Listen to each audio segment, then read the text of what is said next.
This is not a clash of civilization. We will not rest until we give our country a future of peace, prosperity, and hope. የአውሮፕላን ጠለፋ ፍጻሜ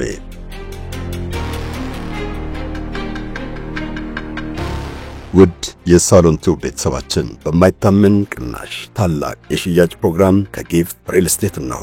ቤት እንድገዛ ግን ያስገደደኝ ራሱ የሚሰራው ስራ በማየት ፈልጌ ነው ራሴ ከደንበኞች በቀረበለት ጥያቄ መሰረት ለሁለተኛ ጊዜ በ85000 ካሬ ላይ ባረፈው ሁሉንም በአንድ ባካተተው ውብ የመኖሪያ መንደር ውስጥ በተለያየ የካሬ አማራጭ ለ5 ቀን የሚቆይ የሽያጭ ቅናሽ ዘመቻ ማዘጋጀቱን በደስታ ይገልጻል። እና ከጊፍት ሲገዙ ለምን እንደማያፍሩ ልጠይቅ።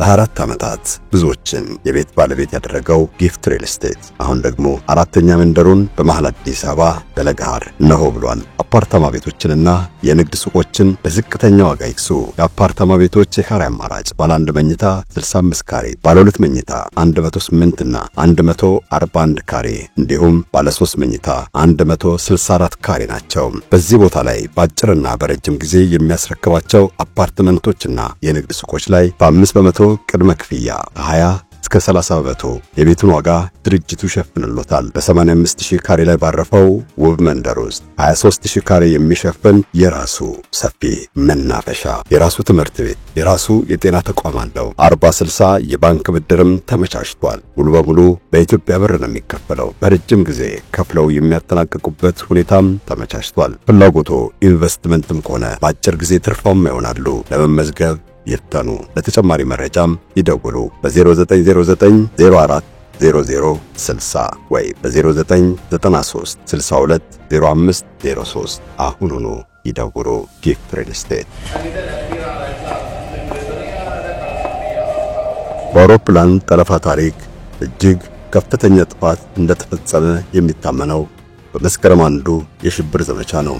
በፈረንጆቹ 2001 9ኛ ወር 11ኛ ቀን በእኛ መስከረም እንደጠባ ታላቋ አሜሪካ በተዘናጋችበት ሰዓት ተበላች። የአሜሪካ የስለላ አጥር በዚህ ልክ ተደፍሮ አያውቅም። በሕዝባቸውና በመሬታቸው ላይ አሜሪካ ያወጀችውን ጦርነት አሸባሪዎች ወደ ራሷ ግዛት ወሰዱት። የአሜሪካ መንግስት በአፍጋኒስታን በሱዳንና በሶማሊያ በአሸባሪነት እየፈረጀ የወጋቸው ታጣቂዎች ናቸው መልሰው ያርገፈገፉት። አሜሪካና ምዕራባውያን አጋሮቿ የጠሉትን መንግስት በቀጥታ ለመውጋት ካልደፈሩ ወይም ፍላጎት ካጡ በማዕቀብ ይቀጡታል። ማዕቀብ የመንግስትን ሹመኞች ያን ያክል አይጎዳም፣ በህዝብ ላይ ግን ችግር ያስከትላል። ህዝብ የሚበላ ያጥረዋል፣ መሰረተ ልማት አይዘረጋለትም፣ መድኃኒት ማግኘት ይሳነዋል። በተለይ ህፃናት በመንግስት ላይ በሚጣል ማዕቀብ ይፈተናሉ። ህዝብ ከተቸገረ በመንግስት ላይ ጫና ያሳድራል፣ አመጽም ያነሳል። አመጽ ሲበረታ መንግስት የመገልበጥ አቅም ስለሚኖረው የምዕራባውያኑ ፍላጎት ይሳካል። ሽብርም ተመሳሳይ ግብ ነው ያለው።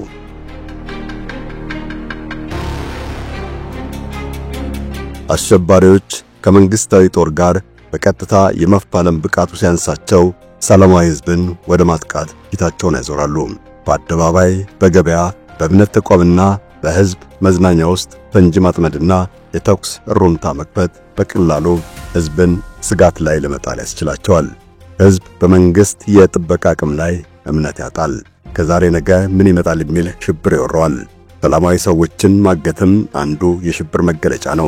አሸባሪዎች የህዝብን የደህንነት ስሜት በመቀማት ከመንግስት ለጥያቄያቸው ምላሽ ለማግኘት ይሞክራሉ። በርካታ መንግስታት ከአሸባሪዎች ጋር ላለመደራደር ሲምሉ ሲገዘቱ ይታያል። የሩሲያና የእስራኤል መንግስታት ሽብርን ብዙ ጊዜ በኃይል ሲቀለብሱ ይስተዋላል።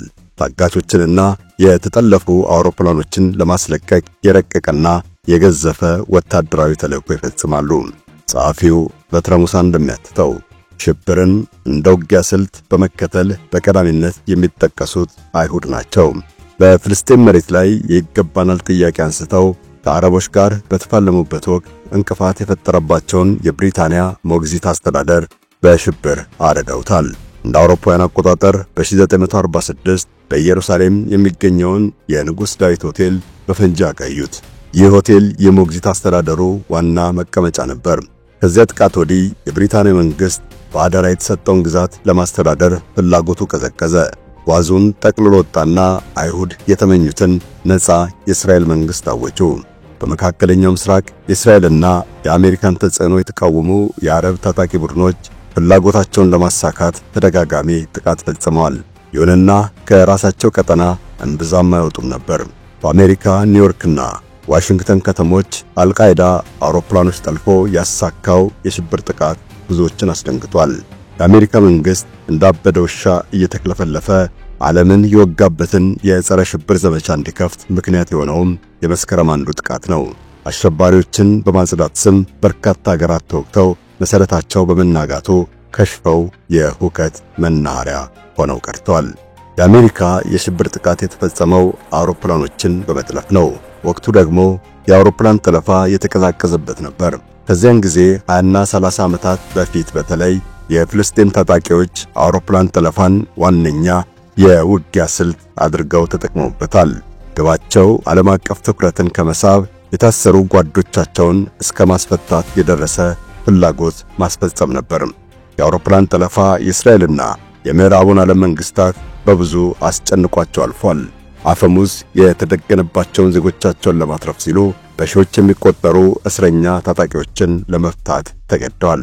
በ1976 የእስራኤል መንግስት ዩጋንዳ ኤንቴቤ አውሮፕላን ማረፊያ ውስጥ የታገቱ ዜጎችን ለማስለቀቅ ያካሄደውን አይነት የልዩ ጦር ዘመቻ አልፎ አልፎ እንደ አማራጭ ተጠቅሞበታል። በእስራኤልና ፍልስጤም ግጭት ውስጥ የአውሮፕላን ጠለፋ የተለየ ቦታ ይሰጠዋል። ለምን ቢሉ የግጭቱን አቅጣጫ ያስቀየረበት አጋጣሚ ጥቂት አለመሆኑ ነው። ዛሬ ግን ስለ አውሮፕላን ጠለፋ ያን ያክል አይሰማም። የፍልስጤም ታጣቂዎች ስለምን ከዚህ ሽብር እጃቸውን አወጡ? አብዱ ሰመድ መሐመድ በዝርዝር አካፍላችኋለሁ።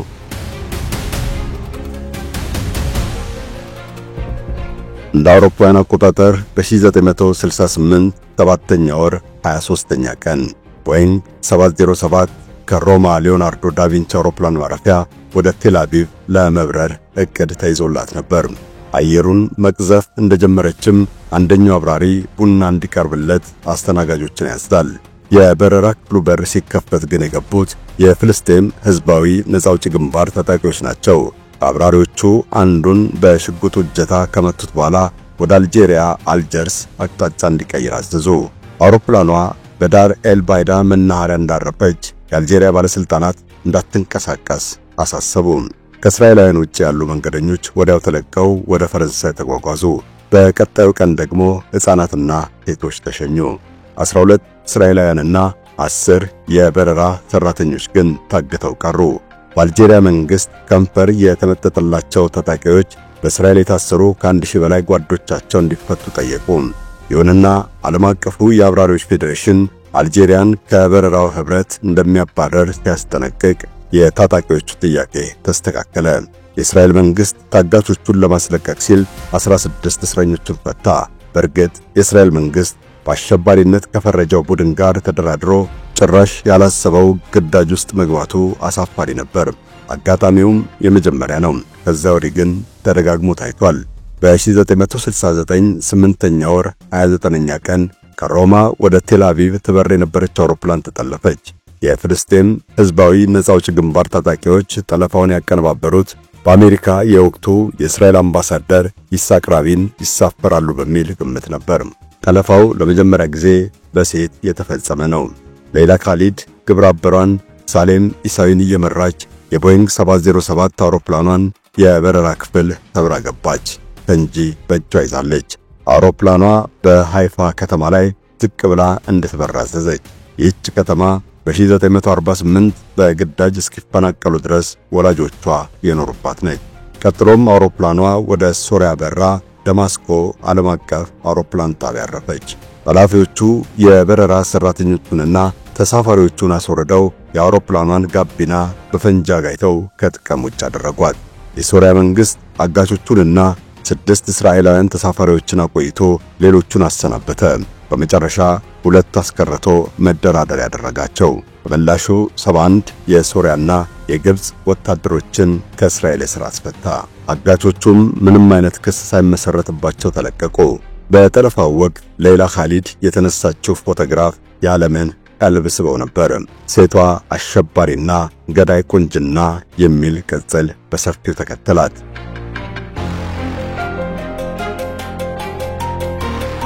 በ1979 ወር 6ኛ ቀንም የፍልስጤም ታጣቂዎች ጥቁሩን መስከረም ፈጸሙ። ይህም የተገለጸው ተደራራቢ ጠለፋ በመጎንጎን ነው። በመጀመሪያ ከአምስተርዳም ወደ ኒውዮርክ የምትበር አውሮፕላን ለመጥለፍ ተሞከረ።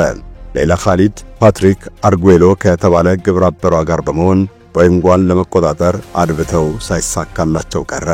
የእስራኤል አየር ኃይል አብራሪ የነበረው ኦርባርሌቭ ቦይንጓን ቁልቁል በአፍንጫዋ ሲያምዘገዝጋት ጠላፊዎቹ ሚዛናቸውን መጠበቅ አቃታቸው።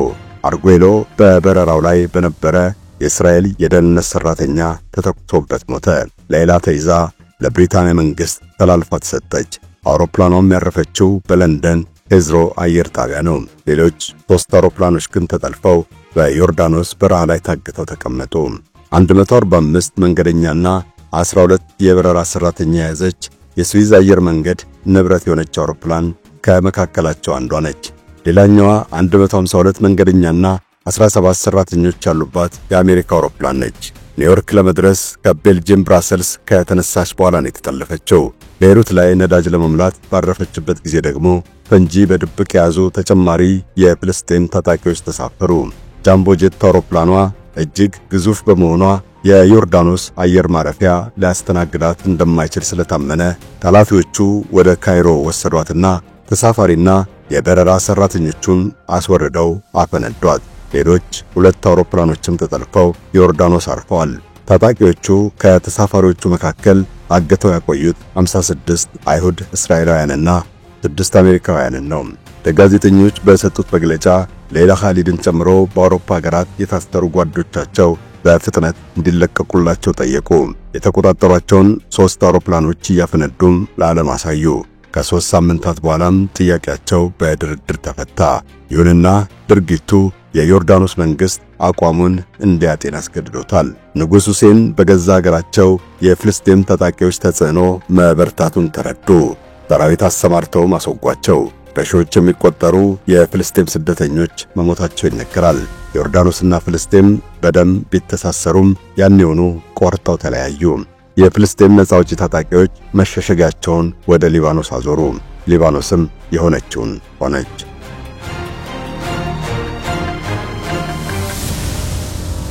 1972 መባቻ በረራ ቁጥር 571 አውሮፕላንን እንዲጠልፉ የተመረጡት 4 ግለሰቦች እርስ በርስ አይተዋወቁም።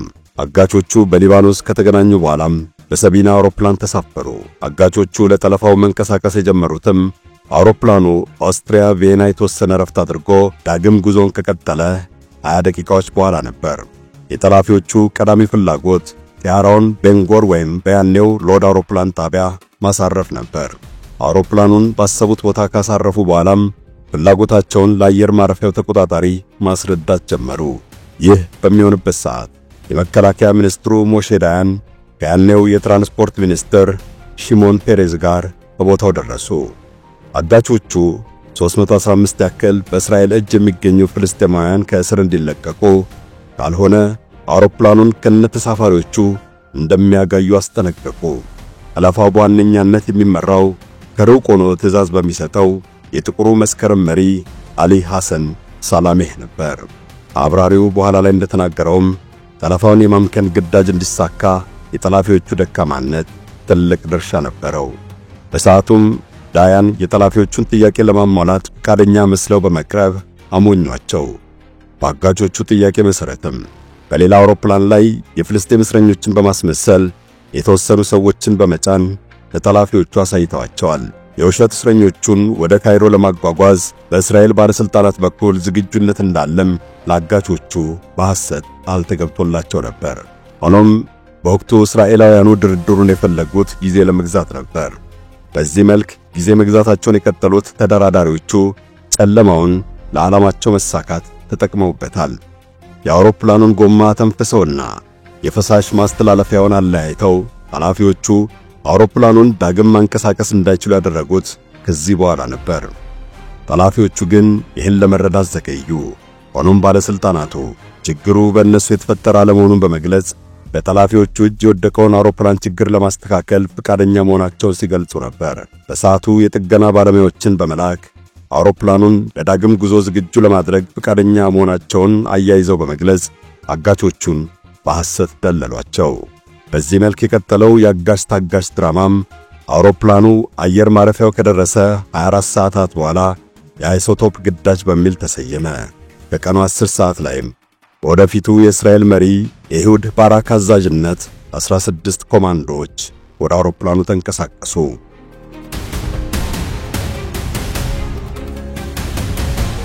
የእስራኤሉን የቅርብ ጊዜ ጠቅላይ ሚኒስትር ቤንጃሚን ኔታንያሁን ያካተተው ስብስብም ሳይሬ ማትካል ከሚሰኘው ልዩ የግዳጅ ኃይል የተውጣጣ ነበር። የግዳጅ ቡድኑ ኮማንዶዎችም በአውሮፕላን ጠጋኝነት ስም ነጫጭ ቱታ ለብሰው ወደ አውሮፕላኑ ተጠጉ።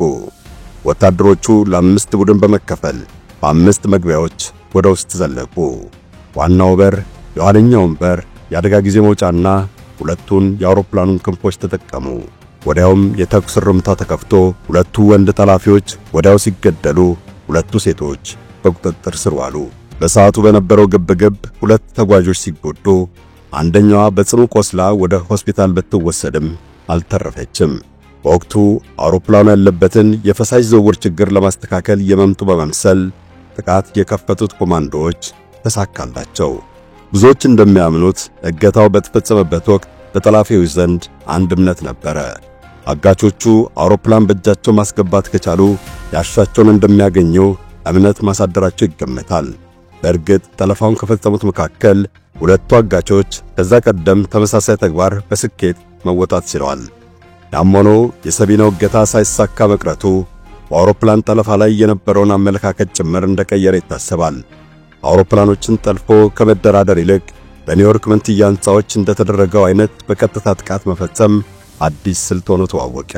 አውሮፕላንን ጠልፈው የፈለጉትን ማግኘት መክበዱና ድርድርም እንደ ጊዜ መግዣ መወሰዱ ለሁኔታው መቀየር ትልቅ አስተዋጽኦ አድርጓል። ጠላፊዎቹ በእስራኤላውያን ዘንድ እንዳሸባሪ መታየታቸውም ብዙዎችን አያስማማም። አራቱ ግለሰቦች አሸባሪና ጠላፊ ከሚለው ይልቅ ላመኑበት ነገር የተፋለሙ ታጋዮች ተደርገውም ሲገለጹ ይደመጣል። በሰዓቱ አውሮፕላኑን ከማጋየት የተቆጠቡት ተሞኝተው ሳይሆን ብልሃት ስለነበራቸው መሆኑን የሚናገሩም አሉ። ለዚህም ደግሞ ከዛ ክስተት 3 ሳምንታት በኋላ አየር ማረፊያው እጅግ አሰቃቂ አደጋ የደረሰበት መሆኑ በማስረጃነት ይቀርባል። በአየር ማረፊያው በተፈጸመ የመትረየስ ጥቃት 24 ሰዎች ሲገደሉ 80 ቆስለዋል። ጥቃቱ የፍልስጤም ነፃ አውጪ ድርጅት በመለመላቸው 3 የሸማቂው የጃፓን ቀዩ ሰራዊት አባላት ነው የተፈጸመው። ይህ በእንዲህ እንዳለ የኮማንዶ አባላቱ የአጋሽ ታጋሽ ድራማውን አጠናቆ ተጓዦቹን ከጠላፊዎቹ ነፃ ለማውጣት የፈጀበት 10 ያክል ደቂቃዎች ብቻ መሆናቸው አሁንም ድረስ በልዩነት ይጠቀሳል። ግዳጁም የእስራኤልን ፖለቲከኞችና ወታደሮች ብልህነትና መፍትሄ አመንጭነት የሚያረጋግጥ ተደርጎም ሲቀርብ ይደመጣል። በሌላ በኩል የተጠለፈችው የሰቢና አውሮፕላን ከእገታው በኋላ በአየር መንገዱ ባለቤትነት አልቆየችም። ከዛ ይልቅ ጥገና ተደርጎላት ለእስራኤል የአውሮፕላን ማምረቻ ተቋም ተሸጠች። ተቋሙም በግዢ ያገኛትን ታሪካዊቷን ጢያራ ለሀገሪቱ አየር ኃይል አሳልፎ ሰጠ። ያንን ተከትሎም ሰቢና ለረጅም ዓመታት የሰለላ አውሮፕላን በመሆን ስታገለግል ቆየች። የጥቁሩ መስከረም ቡድን በበኩሉ የሰቢናው ጠለፋ ባይሳካለትም እስራኤልን ኢላማ ያደረገ ተደጋጋሚ ጥቃት መፈጸሙን አጠናክሮ ቀጥሏል። ቡድኑ በዛው ዓመት መጨረሻ በፈጸመው የሙኒክ የሽብር ጥቃት 11 የእስራኤል አትሌቶችን ገደለ። የኦሊምፒኩ የሽብር ጥቃትም የቡድኑን ስም ከዳር እስከ ዳር አናኘው። እስራኤልም ብትሆን ለጥቃቱ አጸፋ ለመስጠት አልሰነፈችም። የቡድኑን አባላት እየተከታተሉ መግደል ዋነኛ ትኩረቷ ነበር።